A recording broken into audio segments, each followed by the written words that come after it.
అలాగే ఐశ్వర్యం ఈశ్వరాదిచ్చేత్. లక్ష్మీ అమ్మవారు కూడా శివుణ్ణి ఆరాధన చేసింటారు. లక్ష్మీ అమ్మవారు కూడా శివుణ్ణి ఆరాధన చేసింటారు. ఐశ్వర్యకారకుడు మూలం శివుడు. మళ్ళాని ఇక్కడ సిరి సంపదలు ఇచ్చేది లక్ష్మీ అమ్మవారు. మూల కారకుడు. అది ఎలా ఉద్భవించాలి, ఎలా రావాలనేది నడిపేవాడు శివుడు మాట. అందుచేత రోజు కూడా ఉమా చంద్రమౌళేశ్వర స్వామికి అభిషేకము, రుద్రహోమం ఇలాంటివి కూడా పంచాయతీలో ఒక భాగంగా జరుగుతాయి. కిలి విశేషంగా కళ్యాణాలు, గణపతి, సుబ్రహ్మణ్యం, మహాలక్ష్మి సహిత లక్ష్మీ కళ్యాణం, విష్ణు మహాలక్ష్మి సహిత మహావిష్ణు కళ్యాణం, శివపార్వతుల కళ్యాణం, ఇలా విశేషమైన కళ్యాణాలు ఇక్కడ ఏర్పాటు చేయడం అయింది.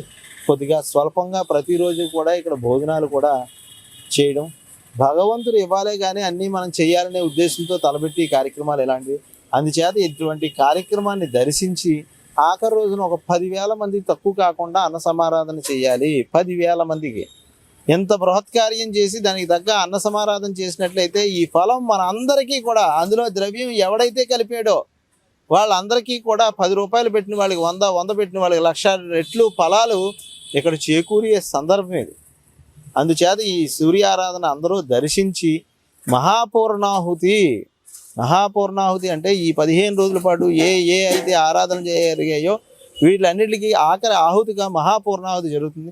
ఆ మహాపూర్ణాహుతిని దర్శించి మన మనసులో ఏ అయితే కామ్యాలు ఉన్నాయో ఆ కామ్యాలు ఆ క్షణాన్ని తలుచుకోవడం చేత వెంటనే ఫలం ఉంటుంది అని చెప్పగలుగుతుంది అన్నమాట.